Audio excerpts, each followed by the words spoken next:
তৃণমূল কংগ্রেস ছিল মমতা বন্দ্যোপাধ্যায়ের নেতৃত্বাধীন, তাদের যে ধস নেমেছে এতে কোনো সন্দেহ নেই।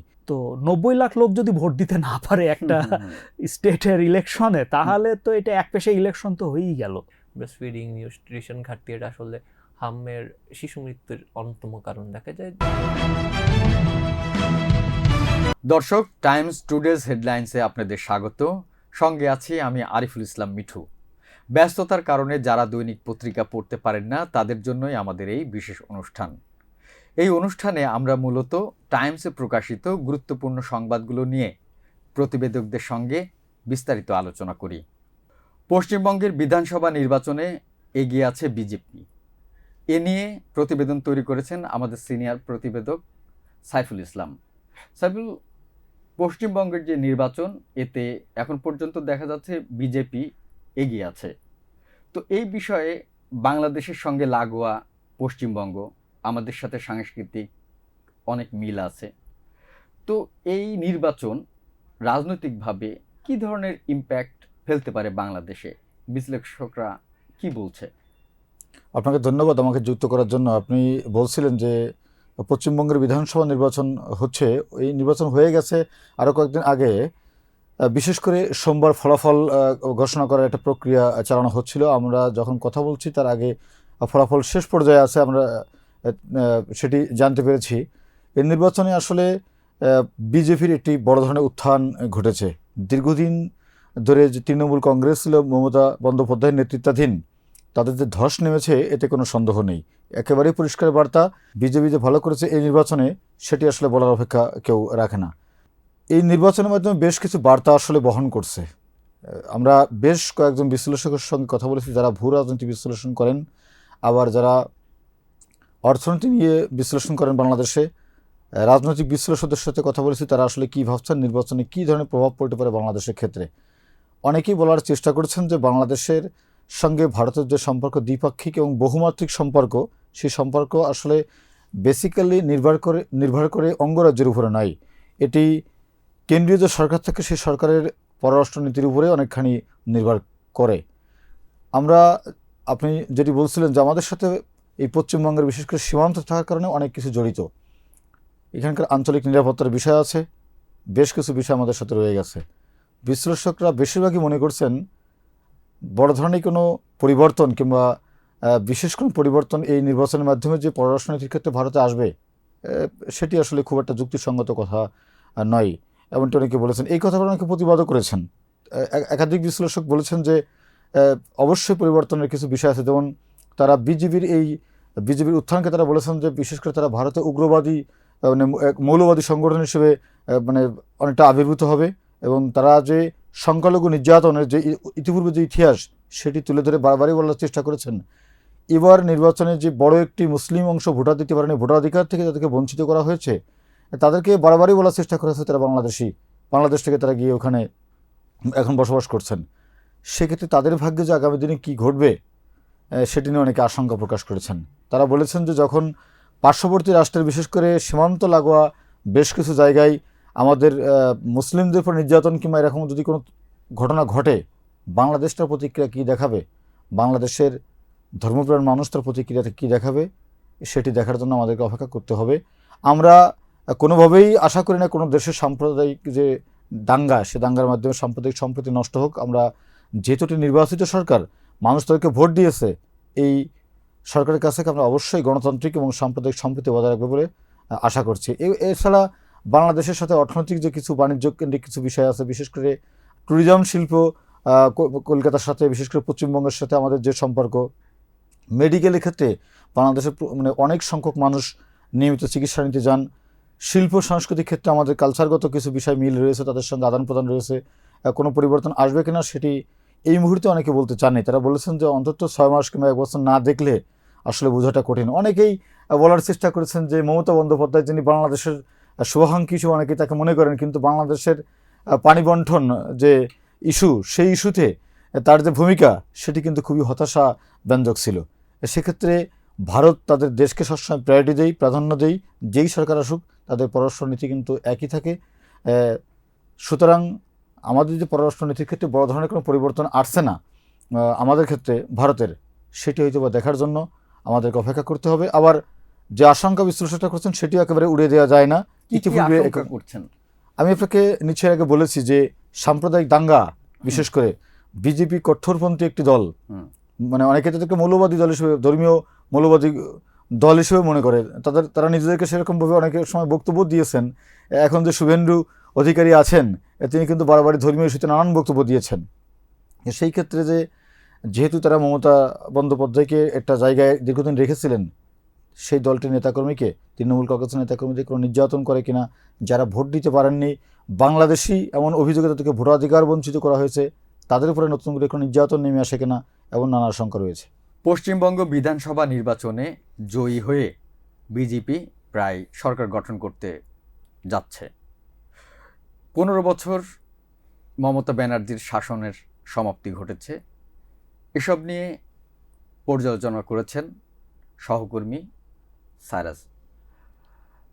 সাইরাস, মানে এই যে রাজনৈতিক যে জয় 15 বছর পর, মানে বিজেপি মানে তৃণমূলের পরাজয় হলো এবং বিজেপি সরকার গঠন করতে চাচ্ছে, এইটা পশ্চিমবঙ্গের রাজনীতিতে কতটুকু গুরুত্বপূর্ণ, কিভাবে দেখছেন? গুরুত্বপূর্ণ বললে মনে হয় ছোট বলা হয়, সব হিসাবই ওলটপালট হয়ে গেল। 15 বছরের যেটা বললেন যে তৃণমূলের দুর্গ এবং ঘাঁটি হিসেবে পরিচিত পশ্চিমবঙ্গ, কিন্তু জনগণের অনাস্থা এবং ক্ষোভের বহিঃপ্রকাশ হিসেবেই দেখছি আমি এই নির্বাচনকে। কারণ 294টা আসনের মধ্যে এই মুহূর্তের ক্যালকুলেশন অনুযায়ী 208টা আসনই বিজেপির কাছে চলে গেছে, মাত্র 79টা আসন তৃণমূলের। এবং এটা বিজেপির এই ধরনের মেজরিটি হচ্ছে পশ্চিমবঙ্গে জীবদ্দশায় আমি কখনো দেখেছি বলে মনে পড়ে না।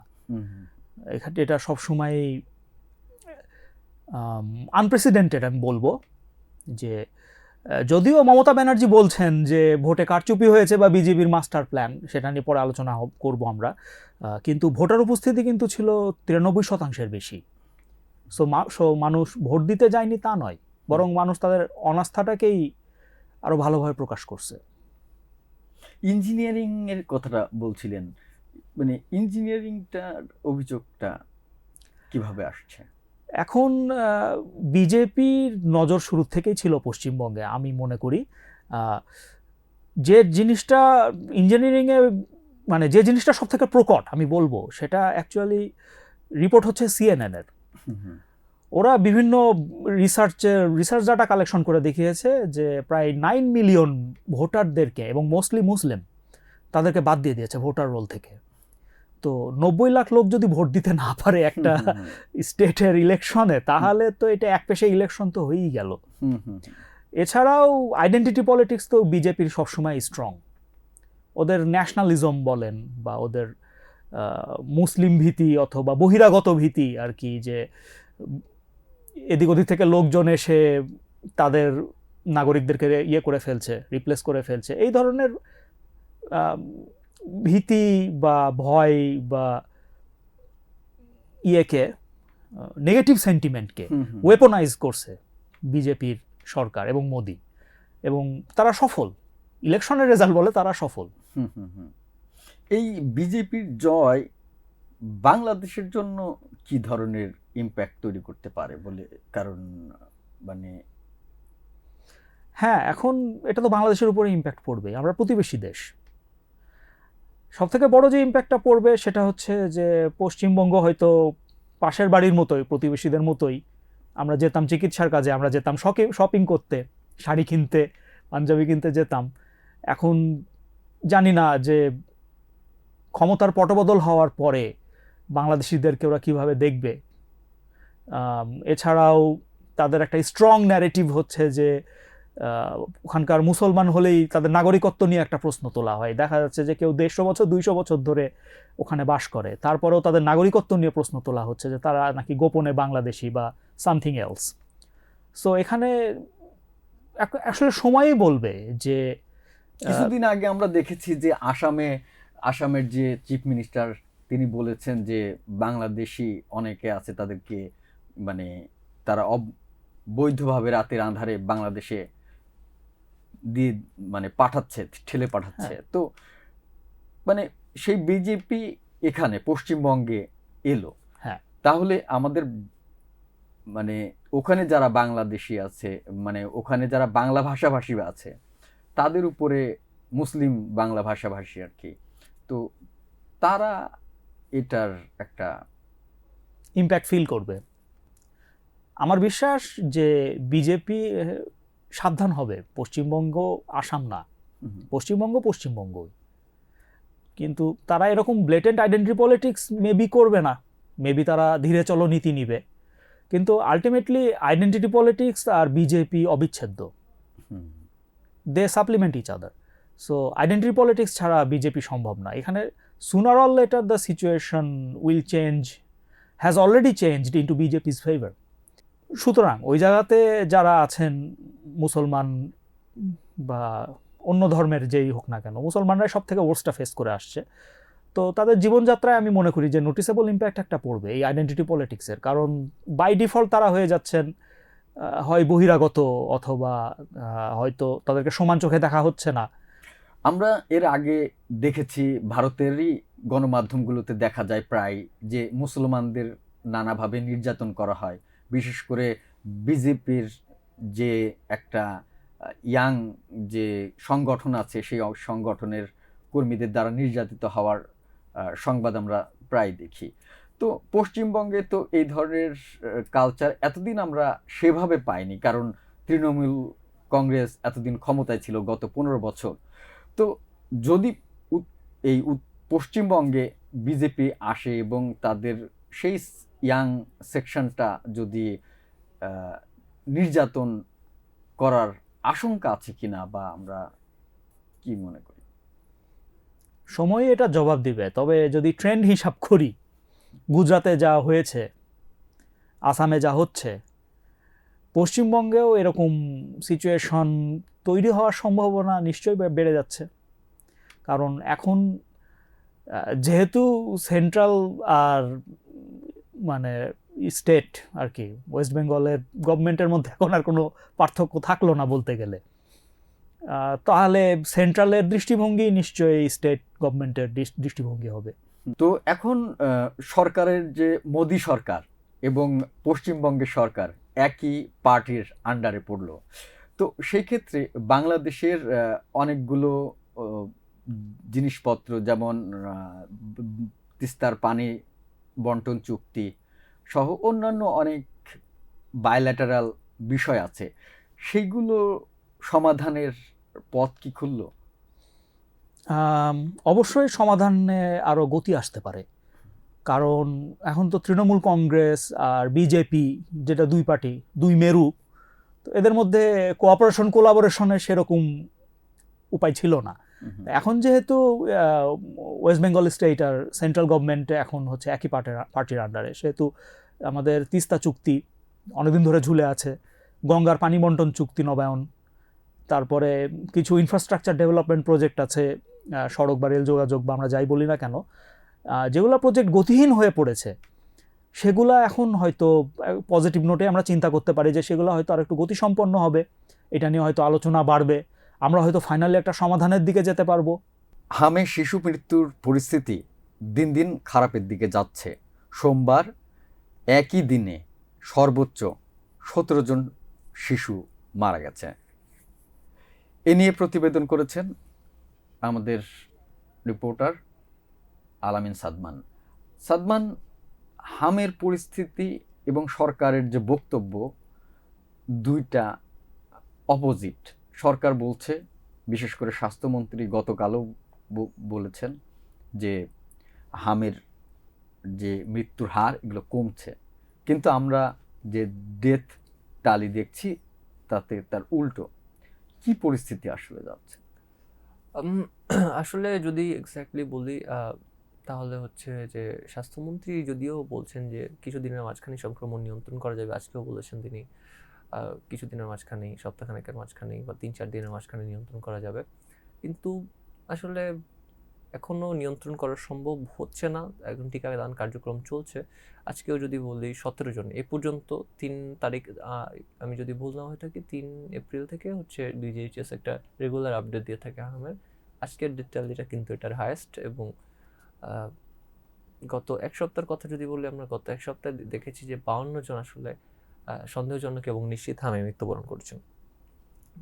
তো আসলে স্বাস্থ্যমন্ত্রী তার জায়গা থেকে হয়তো বলতেই পারেন যে ডেথ ট্যালি কমবে বা সংক্রমণ কমবে, কিন্তু ডেটা কিন্তু এখনো বলছে যে এখনো আসলে মাঠের পরিস্থিতি কমছে না। আমি আসলে অপেক্ষা করতে চাই আরো সপ্তাহখানেক, দেখতে চাই আসলে স্বাস্থ্যমন্ত্রীর কথাটা কতটুকু ফলে, এবং যদি স্বাস্থ্যমন্ত্রীর কথা মতোই আসলে ডেটটা কম হয়ে যায়, তাহলে আসলে এটা খুবই আশাবাঞ্জক একটা ব্যাপার হবে। মানে ডেথ বাড়ছে কেন? মানে 17 জন কিন্তু হিউজ নাম্বার, 17 শিশু মারা গেছে একদিনে, এটা হিউজ একটা ব্যাপার। তো মানে কেন কমানো যাচ্ছে না? আর প্রথম কথা হচ্ছে যে যে টিকাদান করার পর থেকে আসলে একটা শিশু যখন একটা টিকা নেয়, তার শরীরে অ্যান্টিবডি গ্রো হতে সময় লাগে।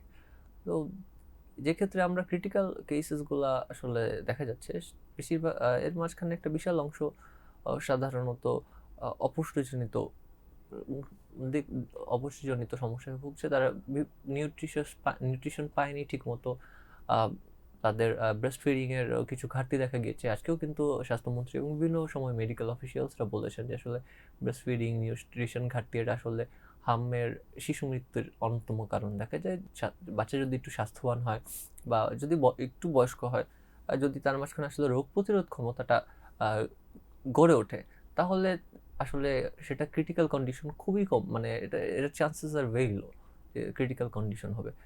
সেক্ষেত্রে আসলে এখন রিসেন্টলি কেন বাড়ছে যদি এই প্রশ্ন করা করা হয়, তাহলে সেটার আসলে কোনো এক্স্যাক্ট উত্তর দেয়া নেই, কিন্তু এটা শিওর যে আমরা ফিল্ডে গিয়ে বিভিন্ন হসপিটালে কথা বলে শিশুদের প্যারেন্টসদের সাথে কথা বলে দেখেছি যে যারাই আসলে একটু ক্রিটিক্যাল কন্ডিশন আছে, তারা কিন্তু আসলে হামের টিকাটা পায়নি।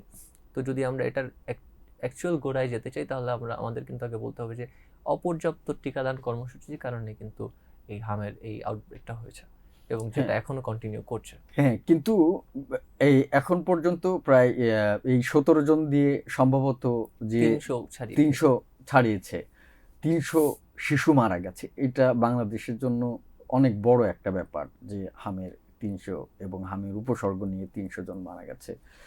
তো এখন মানে ভ্যাকসিনেশনের যে বিষয়, সেটাতে স্বাস্থ্যমন্ত্রী বলেছেন যে 3-4 দিনের মধ্যে কাভারেজটা 100% হবে। এখন 81%-এর কথা বলেছিলেন। তো এখন তো এই 100% 3-4 দিনের মধ্যে হয়ে গেলে টোটাল অ্যান্টিবডি তৈরি হতে আর কতদিন লাগতে পারে, বা শিশু মৃত্যু হার কমতে থাকতে পারে বলে? তো আসলে আজকে ওই ব্যাপার নিয়ে বিশেষজ্ঞের সাথে কথা হয়েছে। তিনি বলেছেন যে আগামী মাসের মাঝামাঝি সময়, জুনের মাঝামাঝি সময়ে হয়তো শিশু মৃত্যুর হার বা এই ক্রিটিক্যাল যেই পেশেন্টস আছেন, বাচ্চারা, তাদের ওই মানে শিশু মৃত্যু হারটা তখন কমবে। সামনে মাসের মাঝামাঝি সময়ের দিকে হয়তো তখন থেকে কমতে শুরু করবে। ট্রেন্ডটা কমতে শুরু করবে। তার মানে এখনো প্রায় 1.5 মাস অপেক্ষা করতে হবে। হ্যাঁ, প্রায় 1.5 মাস অপেক্ষা করতে হবে, কারণ মেয়ের 20 তারিখে আসলে টিকাদান কর্মসূচি শেষ হবে। আরো 12 এরপরে আরো 15 দিনের মতো অন্তত সময় প্রয়োজন অ্যান্টিবডি গ্রো হতে। 2-3 সপ্তাহের মতো সাধারণত প্রয়োজন হয়। তো ওই হিসাবে আগামী মাসের মাঝামাঝি সময়।